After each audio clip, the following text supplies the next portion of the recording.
In section 10.1, we're going to be working with parametric equations. And basically what you need to know about parametric equations is that they come in pairs. You have to have an equation for x and for y. They are separate functions of another variable t, and t is called the parameter. Parametric equations can be used to describe graphs of functions or graphs of other relations that maybe aren't functions. They're also excellent for describing position of moving objects. And the first example we've got here is going to give us an example of how we can use parametric equations to describe motion.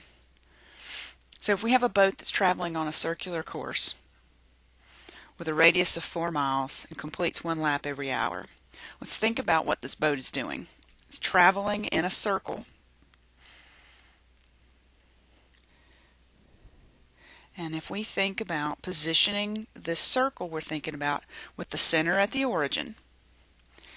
Then what we're looking at is a circle that has a radius of 4. And it doesn't say what direction the boat is going, so I'm going to assume that it's rotating counterclockwise, because that's going to fit kind of what I would like for it to do. Now, I'm teaching pre-calculus this semester too, so I'm really thinking about trigonometry. So this makes a whole lot of sense to me. The location, the position of the boat is going to be an ordered pair, x, y, and that ordered pair is going to be points on the circle with a radius of 4. So the x function, I'm going to think of as 4 times the cosine of some angle. And we'll figure out what the angle is in a minute. And the y equation is going to be 4 times the sine of some angle. So if the angle we're talking about is the central angle of this circle, and we know that the boat completes 1 lap, so 1 complete rotation every hour. Well, that's going to be 2 pi radians every hour. So I'm thinking that our angle theta is going to be 2 pi radians times t, if t is a number of hours. So it's going to complete 1 complete rotation, or a complete rotation through 2 pi radians every hour.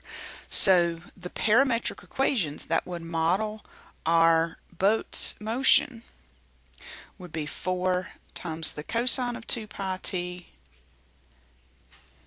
for the x equation, and 4 times the sine of 2 pi t for the y equation.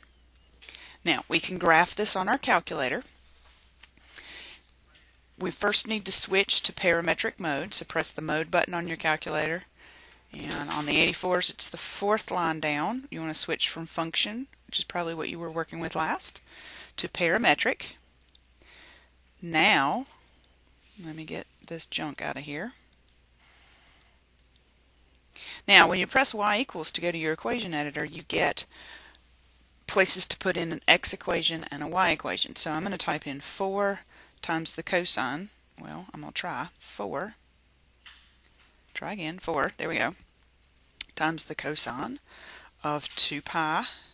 Now you get t using the same key that you get x with when you're graphing in function mode. And the y equation would be 4 times the sine of 2 pi times t. And with the viewing window, you've got options in addition to an x-min and an x-max that you can adjust. You've also got a t-minimum and a t-maximum that you can adjust. To get 1 complete rotation of our boat, we would have to start, and I guess we should probably mention that t needs to be greater than or equal to 0 if it's a number of hours since the boat started moving. So our t-min is 0. In order to get a complete rotation, we'd need our t-maximum to be at least 2 pi. So 0 to 2 pi is going to be fine. And the smaller your t-step, the smoother your curve is going to be. Pi divided by 24 works really well. Now, x-min and x-max, we're going to have a circle. We should, at least if we've done this right, we're going to have a circle centered at 0, 0 with a radius of 4. So we need x's and y's that are going to be far enough apart to show us -4 and +4 at least. So maybe -6 and +6 on the x's with an x scale of 1 is fine. -5 and +5 on the y's with a y scale of 1.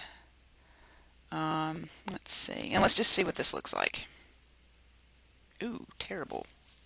Here's what's wrong. The other thing I forgot to check. Go to mode. Oh, we are in radians.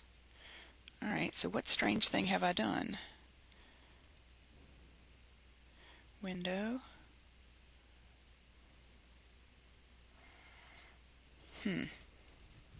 0 to 2 pi. Oh, I know.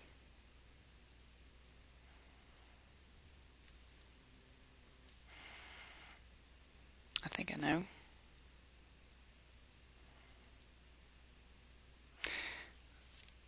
I'm going to let the T maximum be 1. Now let's think about why I'm doing that.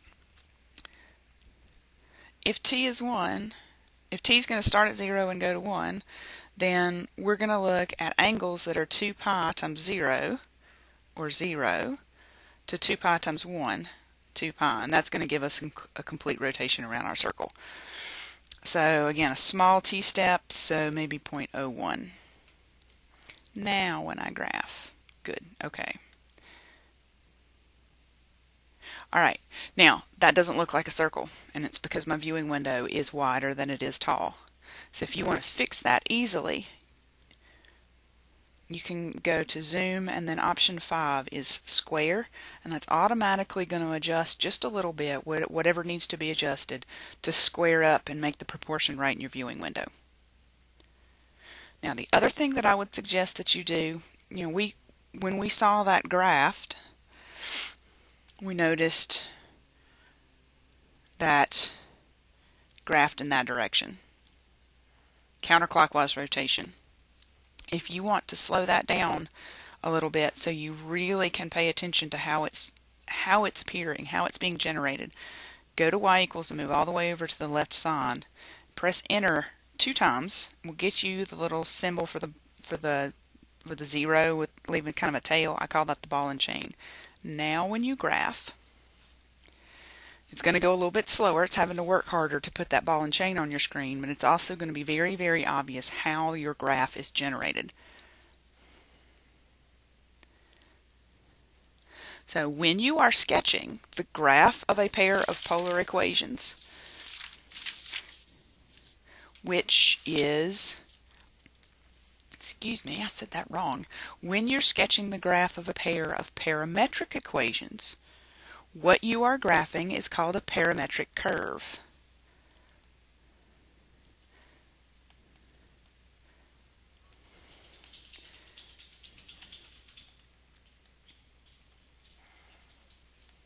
Okay, the parametric curve that we're talking about in this particular example happens to be a circle. The direction that that graph is generated is called the forward direction, or forward orientation.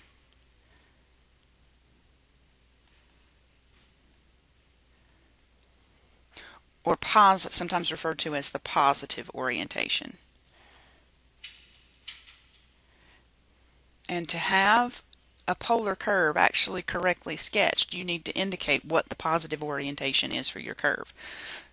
So we would start that, and you can just put little arrows on your curve to indicate the direction that that curve is generated.